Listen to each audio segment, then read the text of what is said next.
मान्यवर, अभी अभी कुछ नेताओं को आरक्षण में चुनाव जीतने की फॉर्मूला दिखाई पड़ती है। आरक्षण आरक्षण आरक्षण आरक्षण आरक्षण कोई आज की कल्पना नहीं है, हमारे संविधान निर्माताओं ने की।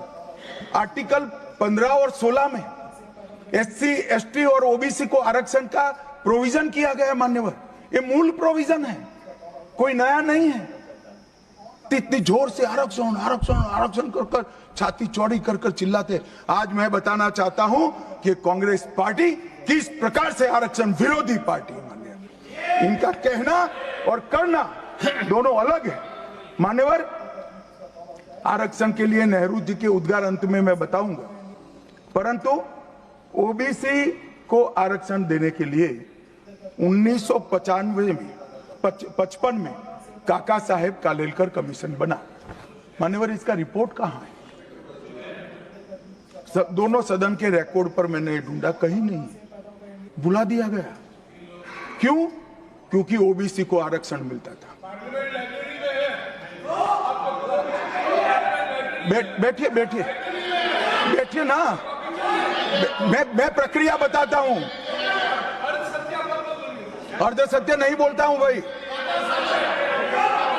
एक सेकंड। छिपा कैसे सकते हो? छिपा कैसे सकते हो? बाबा साहब आंबेडकर का संविधान है, देश में लोकतंत्र है, कैसे छिपाओगे? मान्यवर, कोई भी रिपोर्ट आता है, कोई भी रिपोर्ट आता है, अरे सुनो, अब कोई भी रिपोर्ट आता है उसको कैबिनेट के सामने रखना पड़ता है, फिर इस पर कार्यवाही जो की उसकी रिपोर्ट के साथ संसद के सामने रखना है। सही कह रहे हैं, उन्होंने संसद में लाने की जगह पुस्तकालय में रख दिया। ओबीसी का आरक्षण इन्होंने लाइब्रेरी में रख दिया। और मान्यवर,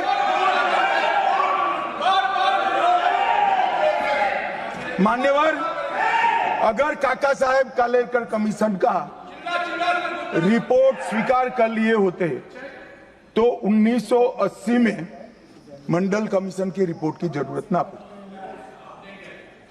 मंडल कमीशन का रिपोर्ट कमीशन ही इसलिए बनाया गया क्योंकि काका साहेब कालेलकर कमीशन का रिपोर्ट स्वीकारा नहीं, और 80 में मंडल कमीशन का भी रिपोर्ट आ गया, किसी ने इसका अमल नहीं किया।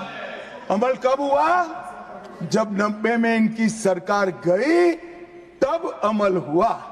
और मान्यवर, तब तक मंडल कमीशन के रिपोर्ट को भी ठंडे बस्ते में डाल दिया गया। 90 में, अरे सुनिए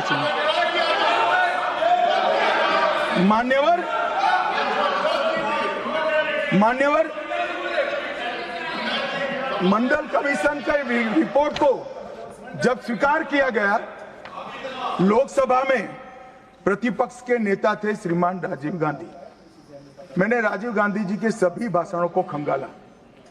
सबसे लंबा भाषण मंडल कमीशन के रिपोर्ट के विरोध करने के लिए किया है। और इन्होंने कहा पिछड़ों को आरक्षण देने से इस देश में योग्यता का अभाव हो जाएगा। अब ये तो आपके विचार है। मान्यवर, राजीव गांधी की स्पीच भी, श्री राजीव गांधी की स्पीच भी लोकसभा के रिकॉर्ड पर पड़ी है। लाइब्रेरी में आप जाते हैं, लोकसभा की स्पीच निकलवा कर नहीं पढ़ते। जयराम जी, पढ़ लीजिए एक बार। और नरेंद्र मोदी जी ने क्या किया? मान्यवर, ओबीसी कमीशन को नरेंद्र मोदी जी ने मान्यता दी, पिछड़ा वर्ग का सम्मान किया, नेट, नीट, जेई, उसमें ओबीसी का आरक्षण किया। और इन्होंने क्या किया? अभी भी ये तो सब नेहरू जी, इंदिरा जी और अब भी चलता रहता है। एक इन्होंने क्या किया? झूठ बोलना शुरू किया कि हम आरक्षण बढ़ा देंगे, आरक्षण बढ़ा देंगे, आरक्षण बढ़ाना चाहिए, आरक्षण 50% से ज्यादा बढ़ा। ये क्यों बढ़ाना है मैं बताना चाहता हूं। मान्यवर, झूठ नहीं, असत्य, झूठ की जगह असत्य। चले मान्यवर, आपने भी क्रेडिट किया था। खड़गे जी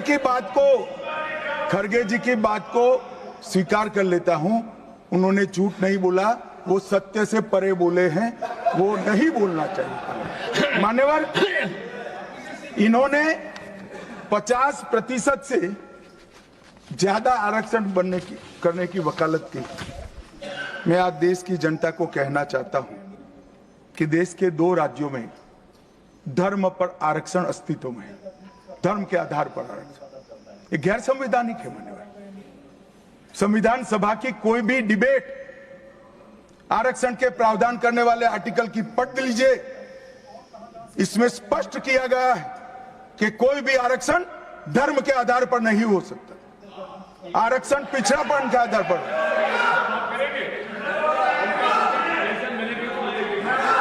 मान्यवर, मगर दोनों राज्यों में जब कांग्रेस की सरकार थी तब धर्म के आधार पर आरक्षण दिया। अब क्या हुआ है, सुप्रीम कोर्ट में रुक जाता है क्योंकि 50% की सीमा है, वो ओबीसी का कोई कल्याण नहीं चाहते हैं।